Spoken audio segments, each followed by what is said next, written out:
Musculoskeletal disorders में 6 disease conditions हमने चुन लिया है एक्चुअली। तो इसका मतलब है ओनली 6 कंडीशंस है मस्कुलोस्केलेटल, ऐसा नहीं है एक्चुअली।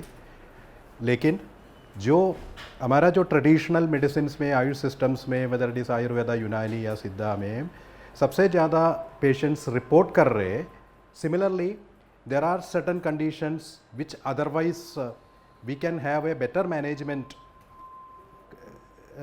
रजीम, वो हमने इसमें चुनने के लिए एक नेशनल लेवल जब एग्जीक्यूटिव कमेटी जो मीटिंग हुआ था उस टाइम सजेस्ट किया था। Based on that initially we have taken up this 6 disease conditions. तो आगे जाकर जब ये एक बार स्टेबलाइज होगा, ये STG का जो इम्प्लीमेंटेशन फील्ड में जब स्टेबलाइज होगा, we can take more and more disease conditions into this framework. So अभी ये DGHS ने ये सोचा है इसके बाद में हम मेटाबॉलिक डिसऑर्डर्स में हम काम करेंगे। तो इसमें ये लिखा, तो इसके साथ साथ ये भी है हमारा जो स्ट्रेंथ है एक मिटिगेशन एंड रिहैबिलिटेशन। तो इसी कारण में एक्चुअली रिहैबिलिटेशन का कॉन्टेक्स्ट में हमने we have try to integrate with yoga. Even in आपका यूनानी STG में भी योगा इंटीग्रेट करने के लिए कोशिश किया है, फिजियोथेरापी इंटीग्रेट करने के लिए कोशिश किया है, so that rehabilitation का context में that may be more relevant actually. And you know that in the inpatient care में particularly if you say that 15 days का या एक 21 days का एक treatment protocol में ये सभी very specifically आप integrated manner में adopt करेंगे तो patient का जो outcome वो काफ़ी अच्छा होगा। तो इसी context में ये सभी हमने integrate किया है। तो इसका जो हेल्थ केयर में क्या इम्पोर्टेंस है, it plays a critical role in standardizing healthcare delivery, particularly in complex or resource limited environments.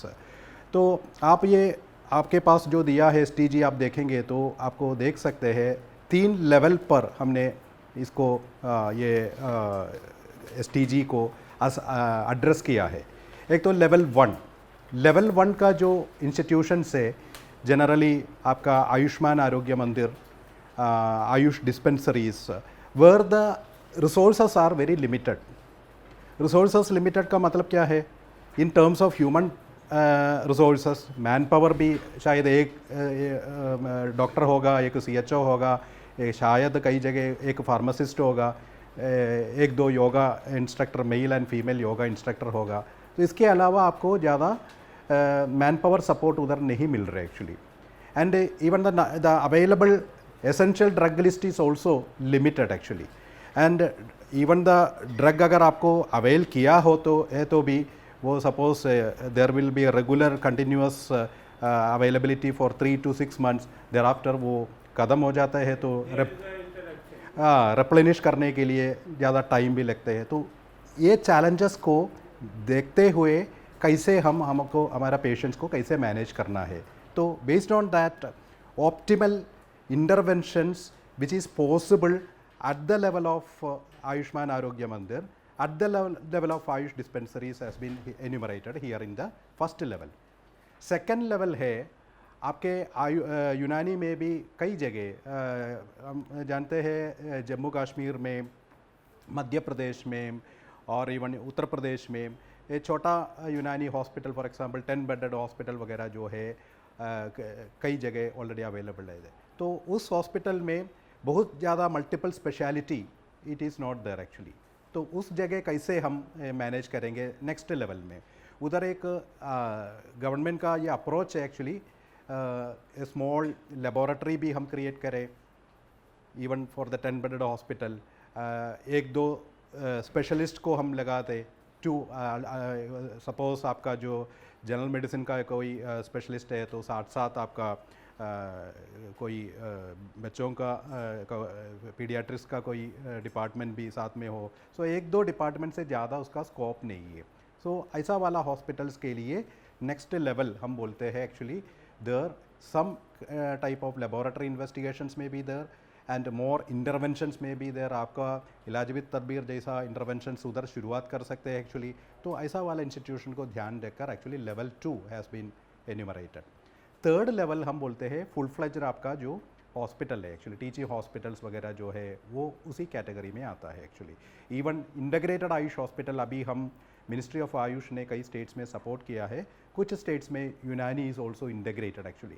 तो सच इंटीग्रेटेड आयुष हॉस्पिटल्स में ये स्पेसिफिकली हमने बताया है लेवल 3 का जो institutions. So in this way public health facility के लिए भी हमने, आप लोग जानते हैं मिनिस्ट्री ऑफ आयुष ने ऑलरेडी पब्लिश किया है एक IPHS, जानते हैं क्या IPHS? हाँ, Indian public health standards. Indian public health standards पहले मॉडर्न मेडिसिन में उनका जो PHC CHCs and district hospitals के लिए था, लेकिन उसमें ओनली कोलोकेशन का कॉन्टेक्स्ट में थोड़ा बहुत आयुष के बारे में तो बताया है, लेकिन वो भी फुल नहीं था एक्चुअली, मतलब फुल फ्लेज्ड नहीं था।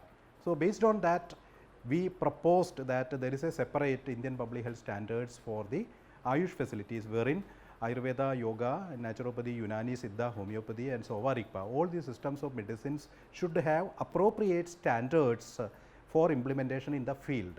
तो उसी standards में भी हम बताते हैं different levels of healthcare institutions. Ayushman Arogya मंदिर सबसे lowest level में होएगा, and उसके ऊपर जाता है 10 bedded hospital, 30 bedded hospital, then 50 bedded hospital, then above that actually. In that way categorization किया है.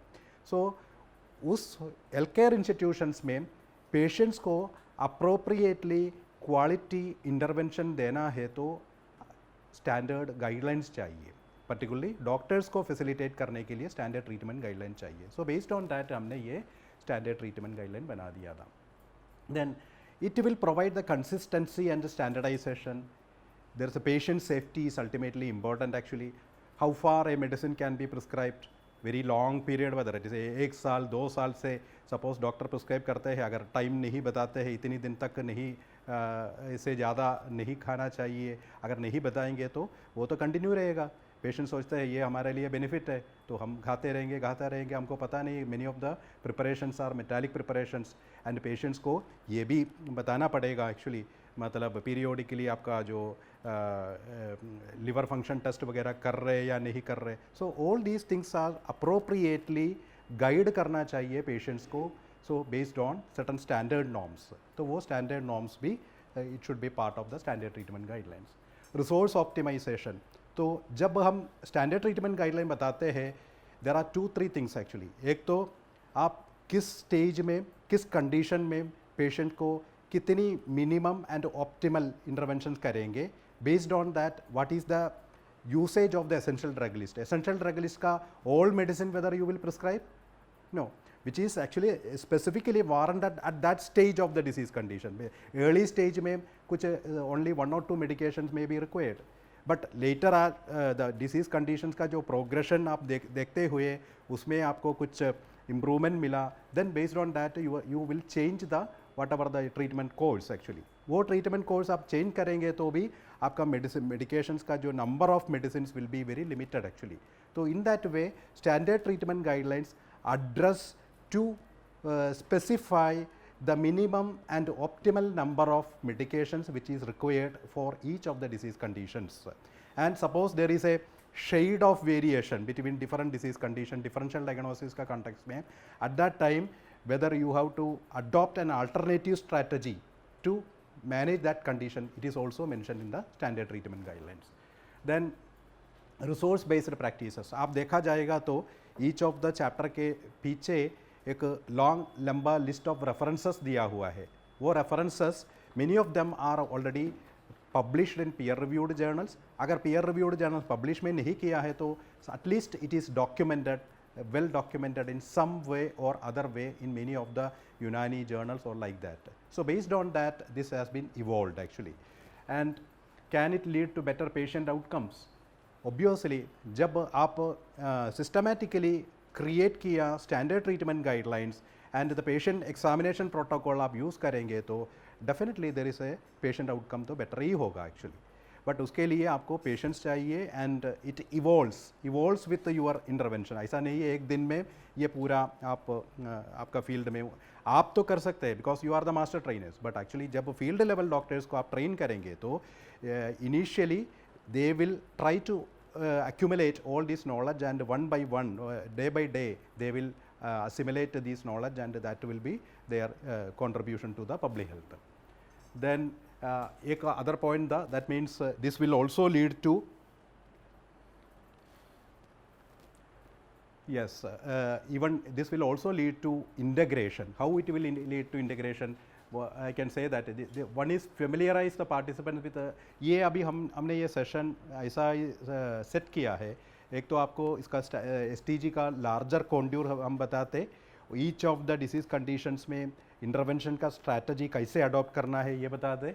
Then teach how to apply STGs in clinical practice effectively, develop skills for managing patients using STG, encourage adherence to standard treatment guidelines in Ayush. Entire system में हम ये चाहते हैं suppose future हमारा जो future जब आते हैं everything will be reported through some kind of mobile based apps या कोई web based web enabled system में आप नेशनल लेवल एक डाटाबेस हमको क्रिएट करना चाहिए, so that at least future generation को हमको बताना पड़ेगा यूनानी सिस्टम से इतनी पेशेंट्स इतनी सिस्टम में इतनी लाभदायक है, so that this will make an evidence base for the entire Unani system. That is what we intent actually.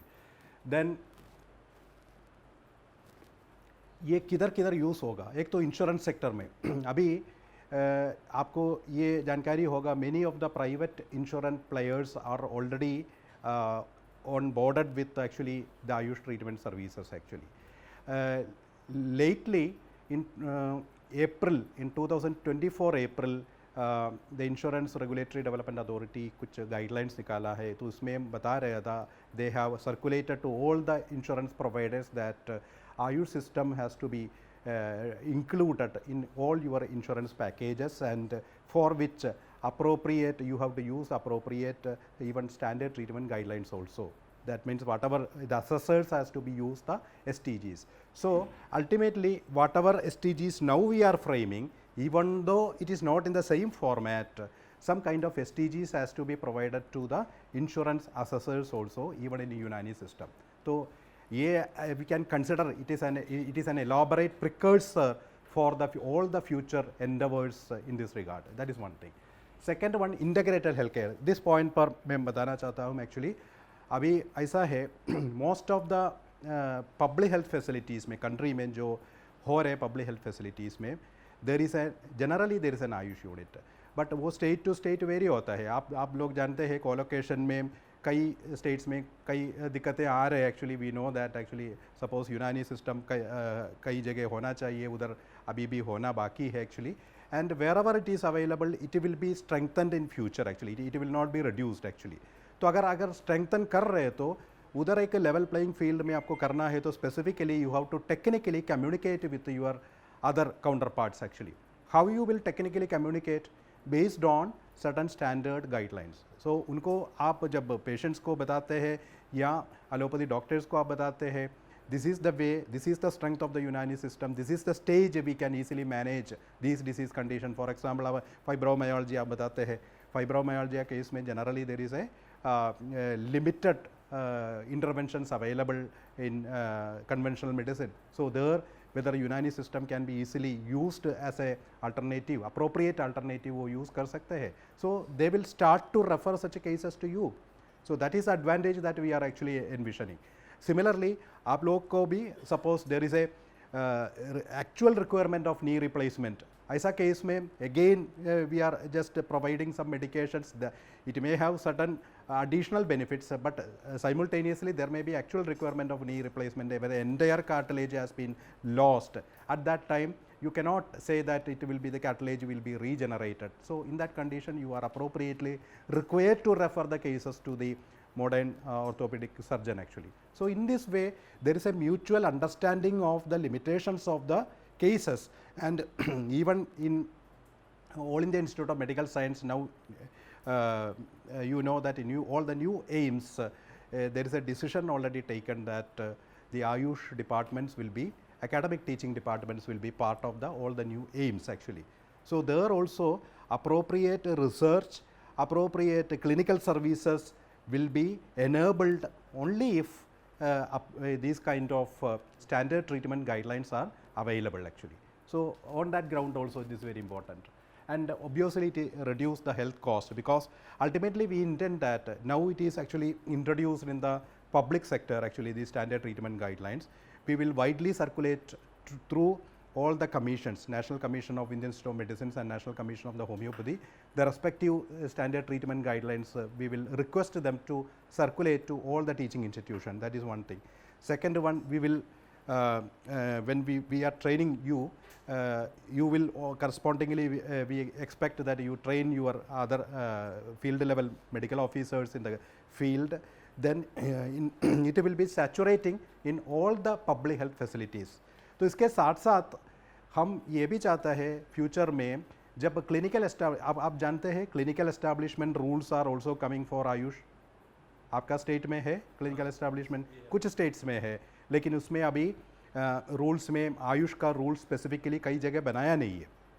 तो अभी centrally this clinical establishment rules is also going to be firmed up, finalized, it is going to be finalized. अगर वो finalise करेंगे तो उसमें भी STG का जिगर है एक्चुअली. अगर वो STG का जिगर है तो STG तो होना ही चाहिए ना. तो वो STG इधर हम 1 by 1 हम कर वो स्टेट को वाइडली सर्कुलेट करेंगे, तो practitioners also can easily adopt this kind of guidelines. Then timely referral already मैंने मेंशन किया था. लिमिट द साइड इफ़ेक्ट्स को भी अप्रोप्रिएट दवाई अगर दे देंगे तो साइड इफ़ेक्ट्स को भी हम लिमिट कर सकते हैं. Digital health and technology, that is also important. And another point which is not mention here, अभी AMR का टाइम है एक्चुअली, एंटी माइक्रोबियल रेसिस्टेंस आप लोग सुना होगा, है ना. So antimicrobial resistance is a huge challenge for the not only for the country, entire globe. तो उसमें हमारा कंट्रीब्यूशन क्या होगा? हमारा कंट्रीब्यूशन ये होगा अप्रोप्रिएट लेवल पर पेशेंट्स को अवेयरनेस करेंगे. एट अर्ली स्टेज में it is better to make a prevention strategies for not to come these kind of disease conditions. Second one, wherever in the mild and moderate cases, as far as possible, we adopt the traditional medical system so that antibiotics, the use of antibiotics may be reduced to large extent. That is our the greatest contribution from our practitioners. Then ultimately digital health and technology will be used at least for the monitoring purpose, at least for the what you call the data entering purpose. Actually these technologies are very useful. So this is the entire, actually it is not only for the यूनानी, entire Ayush sector में. तो इसमें आपको आप जानते होंगे कितनी यूनानी systems of hospitals and dispensaries है. अभी कंट्रीज़ में स्टेट एंड यूटीज़ का कॉन्टेक्स्ट में 3,844 आयुष हॉस्पिटल्स है, 36,848 आयुष डिस्पेंसरी से. आयुष्मान आरोग्य मंदिर में आप लोग जानते हैं 12,500 में अभी ऑलमोस्ट 12,000 अराउंड दैट फंक्शनल हो गया. Then in addition to that 13,222 co-located facility at the various health care, primary health center, community health center वो लेवल पर है. So अभी existing gaps अभी ज़्यादा स्ट्रीमलाइनिंग नहीं है, एटलीस्ट फील्ड लेवल पर. NCISM एंड NCH अपनी वो एक करिकुलम बेस्ड वो ट्रेनिंग देते हैं. इन एडिशन टू दैट जब फील्ड में एक प्रैक्टिशनर को भेजने के बाद there is no control, there is no regulation, there is no guideline how to practice within the existing resources. तो उसको एड्रेस करने के लिए हमको ये लेना पड़ेगा. Inability to generate the scientific evidence, reduce the health cost burden. So अभी एक और चीज़ आपको पता होगा, CCRUM का जो नेतृत्व में ये WHO के साथ काम कर ICD-11 क्लासिफिकेशन भी हुआ है. ICD-11 आप जानते हैं ना, ICD-10, ICD-11 मॉडर्न मेडिसिन के लिए. This is a standardized nomenclature coding, nomenclature को जो कोडिंग किया है, तो इसमें Unani systems is also included. So ICD-11 का chapter 2 is a very specific mentioning about the Unani system of medicine. तो हमने ये try to capture the ICD-11 code for all these disease conditions. So in future whenever you are actually making a reference of the patients with a specific diagnosis of any case in Unani system of medicines, as far as possible whenever the ICD-11 code is available, वो भी आप इसमें indicate कर सकते हैं. Then national Ayush mission में वो next session में डॉक्टर वीरेंद्र बाकड़े आपको डिटेलली बता देंगे what is the musculoskeletal disorders का प्रोग्राम का क्या है, वो प्रोग्राम में कितनी स्टेट्स फिनेंशियल असिस्टेंस अवेल किया है, उसका what is the supposed interventions, how it can be intervened, and what is the progress report, how to generate the progress report, what are the clinical outcome measures which should be adopted in that particular program. Then इसका methodology हमने already शुरुआत में बताया, late commerce के लिए मैं दोबारा एक दो लाइन बताते हैं। आयुष वर्टिकल DGHS ने ये इनिशिएटिव लिया था under the directions of the DGHS and एक नेशनल एग्जीक्यूटिव कमेटी बनाया था। Based on that national expert committee बनाया था। नेशनल एक्सपर्ट कमेटी इसमें DG of the research councils where the National Institute का directors were part of that actually, Ayush practitioners and academia, some academia, not all academia, as per we know that the committee should be very limited actually. Based on that, as suggested by the RUM, we have indicated that national experts. Then उसके बाद working group को CCRUM को दिया था and they have constituted the working group. Then finally it was made an editorial board and final this document has been formulated. So ये STG में क्या क्या चीज़ है, आप जब ये STG आप देखा है तो this is the way in which it has been approached. एक तो नेम ऑफ द डिसीज़ में मॉडर्न इसका जो पार्लेंस में क्या नाम आते हैं वो भी है, इसके साथ साथ आपका यूनानी नाम भी दिया है।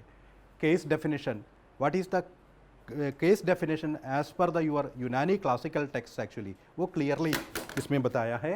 देन एक ब्रीफ इंट्रोडक्शन दिया है, वो इंट्रोडक्शन में जनरली वी ट्राई टू, बहुत इलाबोरेट नहीं दिया है क्योंकि बहुत इलाबोरेट ये तो एक एकेडमिक कोर्स नहीं है, इसलिए जो प्रैक्टिकल इम्पोर्टेंट, इसका इम्पोर्टेंस मालूम होने के लिए कंट्री में इसका रेलेवेंस क्या है, इंसिडेंस रेट कितनी है, वो सभी एक छोटा एक 2-3 लाइन में दिया है। डायग्नोस्टिक क्राइटेरिया दिया है, मतलब जनरली डायग्नोस्टिक क्राइटेरिया आपका यूनानी सिस्टम के अनुसार क्या डायग्नोस्टिक क्राइटेरिया है, पैरेलली सपोर्टिव मॉडर्न मेडिसिन का जो डायग्नोस्टिक क्राइटेरिया वो भी इसमें दिया है। So how to integrate it, वो आपका नेक्स्ट सेशन में यूनानी एक्सपर्ट्स बताएंगे। That means modern diagnostic criteria as well as Unani diagnostic criteria को कैसे इंटीग्रेट कर एक पेशेंट को डायग्नोसिस में ला सकते हैं। देन क्लिनिकल एग्जामिनेशन डिटेल भी बताया है, सपोर्टिव इन्वेस्टिगेशंस वो भी क्लियरली बताया है, क्योंकि ऑल द टेस्ट कई जगह ना शुरुआत में कई लोग MRI एंड अदर थिंग्स के लिए सजेस्ट करते हैं, तो whether it is required in the resource we have to take it actually. Lower level institutions में उतनी ज़रूरत ही नहीं है actually, simply we can diagnose many of the clinical conditions actually only in certain cases where there is a clear cut doubt in differential diagnosis, there only we require the advanced image, for example advanced image studies and other things are required only in such cases. Similarly principles of management very clearly बताया है, what is underlying principles and उसके अनुसार what is the classical Unani drugs which is generally used in that context and what along with the dosage, along with the duration, everything has been mentioned. Red flag signs is a new thing that we have introduced, which is not there available in other STGs actually. Red flag sign का मतलब है it is not to frighten the physician, but at least to make him realize that there are certain red flag signs, seeing that actually he should be cautious about the approach to the patient. Either he should consult with simultaneously with a higher facility doctor या modern doctor, या altogether if nothing is available he should refer the cases to other institutions. Yes. Then preventive management, that is very important because all the traditional Ayush systems are concerned, preventive management is one of the important aspect actually. तो वो इसको elaborate किया है on the basis of the diet, on the basis of the exercise, on the basis of the sleep, and on the basis of other natural what you call the activities. It has been clearly whatever the preventive management required, it has been clearly mentioned. Then the lastly the interventions and the referral criteria that together it has been mentioned. So these are the 6 disease conditions we have taken. I told the approach why we have taken these 6 disease condition based on, एक तो patient, सबसे ज़्यादा patient footfall हमारे लिए जो मिलते हैं generally this disease conditions. तो यस्टरडेज़ का जो डिस्कशन में कुछ लोग पूछा था गाउट क्यों नहीं लिया और सोरियाटिक आर्थ्रोपैथी क्यों नहीं लिया, तो हम बता रहे हैं एक्चुअली ये भी ले लेंगे। गाउट तो बीइंग द मेटाबॉलिक डिसऑर्डर्स में क्लासिफिकेशन में ज़्यादा सूटेबल है, इसलिए उसमें हम ले रहे। Psoriatic arthropathy auto immune disorders का जो वो गाइडलाइंस में फ्यूचर में हम ले लेंगे। Then STGs are published in e book. अभी इसका हार्ड कॉपी ज़्यादा नहीं है, आपको मास्टर ट्रेनर्स के लिए देने के लिए हमने पब्लिश किया है, इतनी प्रिंट किया है। बाकी हम सोच रहे हैं एक्चुअली इसको हार्ड कॉपी ना, क्योंकि आजकल सभी के पास मोबाइल एंड लैपटॉप वगैरह जो अवेलेबल है, ई बुक फॉर्मेट में वाइडली हम सर्कुलेट करेंगे। सो अगर आप चाहे तो आप स्टेट लेवल पर प्रिंट कर सकते हैं थोड़ा बहुत copy, but it is not appropriate है, आजकल सभी ई फॉर्म में अवेलेबल होना चाहिए। Now the lastly I want to say that ये STG अभी फील्ड लेवल पर नेक्स्ट 3 मंथ्स में आपको आपका ट्रेनिंग प्रोग्राम कंप्लीट करना चाहिए। उसके लिए whatever the enabling guidelines required है वो इधर मिनिस्ट्री ऑफ आयुष से, नेशनल आयुष मिशन डिवीजन से हम निकलवा देंगे एक्चुअली। सो दैट इसका सपोर्ट क्या चाहिए, बेसिकली आपको एक ऐसा एक मीटिंग हॉल चाहिए, और बड़ा स्टेट में एक ट्रेनिंग प्रोग्राम में कदम नहीं होगा, क्योंकि आपका प्रैक्टिशनर्स को आपको डिवाइड कर 5-6 रीजियन में अलग अलग डेट्स पर ये ट्रेनिंग प्रोग्राम बुलाकर आपको करना पड़ेगा। देन आपको क्या चाहिए, रिसोर्स पर्सन चाहिए। तो रिसोर्स पर्सन आप 2 लोग अभी आया है, तो आप 2 लोग खुद रिसोर्स पर्सन है, बाकी आपका उधर का यूनानी टीचिंग इंस्टीट्यूशन से, या if you request CCRUM, I think they will also appropriately they can also depute 1 or 2 persons for this training program, so that आपको next 3 months में आप ये ट्रेनिंग प्रोग्राम कंडक्ट कर हमको रिपोर्ट भिजवा दीजिए, so that at least we ensure that at least all the medical officers in the Unani systems are trained in the musculoskeletal disorders। ये एक शुरुआत है, अभी आगे हम ये मेटाबॉलिक डिसऑर्डर्स में अलग अलग डिसीज़ कंडीशन का एक 6 डिसीज़ कंडीशन हम लेकर आगे आ जाएंगे। So that we expect that within next 1 year or 2 year actually entire disease conditions will be completed and that will be uniformly implemented in the country। Then इसका हमने बता दिया, ICD 11 चैप्टर इंक्लूड किया है, red flag sign, facilities interdisciplinary learning के लिए provision है, treatment options at various levels, ये पूरा सॉरी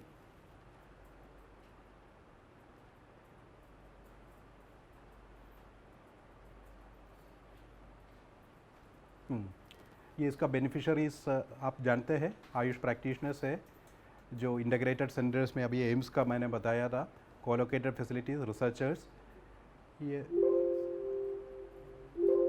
ठीक है। So this is the last slide actually.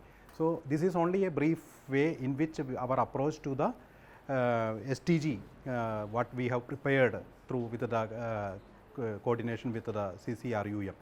आपको कुछ इसमें कुछ डाउट और हमको डिस्कस करना है तो आप पूछ सकते हैं। Training program which we have to conduct in our respective state or cities, whatever it may be. As I told you that I belong to the government Nizam Degree College. Okay. 1500 OPs there. 1500 OPs there, and 200 bed hospital। आप बैठिए ना, बैठिए। तो दूसरी चीज़ ये बोलना चाह रहा था कि सर फंडिंग के लिए कि who is going to fund this program, either the state government or the central government, and who are the eligible candidate to be trained, medical officers or faculties, as our state is the biggest state as you know Telangana, and there are more than 400 doctors posted in different dispensaries and hospitals, and they can be what you call बिल्कुल on call। Okay. तो इसमें ये क्या है, funding के बारे में actually मैंने सजेस्ट किया, अभी तो एक इनेबलिंग गाइडलाइंस आपको मिल जाएगा, तो ट्रेनिंग का जो बहुत ज़्यादा कॉस्ट तो नहीं आएगा, because this only hands on training वगैरह नहीं है एक्चुअली, सिंगल 1 day या 2 days ट्रेनिंग है एक्चुअली। हाँ, तो वो नेशनल आयुष मिशन में स्टेट कैन एक्सप्लोर, पर्टिकुलरली जो फ्लेक्सिबल एक्टिविटीज़ में वगैरह जो पैसा दिया है स्टेट गवर्नमेंट को, इवन ट्रेनिंग के लिए कई स्टेट्स को पैसा दिया है। तो अभी इसका जो एक्शन प्लान का अप्राइजल हो रहे मिनिस्ट्री में, तो उसमें ऑलरेडी कई स्टेट्स को बताया है एक्चुअली, ये ट्रेनिंग के बारे में हमने ऑलरेडी फ्लैग किया है नाम डिवीज़न ने, तो ऑलरेडी उसी के कॉन्टेक्स्ट में they can utilize the funds also. And if state government के पास भी इतनी पैसा का कमी तो नहीं है actually, and because this is a training program, तो इसलिए अल्टीमेटली ये सिस्टम का डेवलपमेंट के लिए यूज़ करना है ना। हाँ, यस। देन 400 अगर आपका, हाँ यस, हाँ, तो 400 कैंडिडेट्स है, तो आप 4 रीजन में कर सकते हैं, अलग अलग 4 रीजन में, एक चीज़ है कि जैसे हमारे पास वी हैव 2 रीजन, एक डायरेक्टरेट आयुष के अंडर डायरेक्टली जो मेडिकल ऑफिसर्स हैं, वो आसपास 500 पड़ते हैं, लेकिन जो अंडर नेशनल हेल्थ मिशन है वो हमारे पास 1000 से ऊपर जाता है. Is it specifically for only those who are working under Directorate of Ayush? ना ऐसा नहीं है actually. Even national health mission का जो डॉक्टर्स को भी ये ट्रेनिंग तो चाहिए. अल्टीमेटली उधर ज़्यादा आपको क्रॉस रेफरल वगैरह उधर ही डेवलप करना है. हम तो स्टैंड अलोन जो आयुष का जो डिस्पेंसरी यूनानी का डिस्पेंसरी हॉस्पिटल में सो रेफरल करेंगे तो आउटसाइड आप रेफ़र करेंगे. वेरास इन कोलोकेटेड फैसिलिटी में अगर रेफ़र करेंगे तो उधर उन्हीं हॉस्पिटल में करना है, तो उनको प्राइमरीली ये रिक्वायर्ड है एक्चुअली. तो वो भी हम बता देंगे wherever possible. Yes yes. Okay. Any other points? Okay. तो if not there then we can continue with the next session. Thank you all.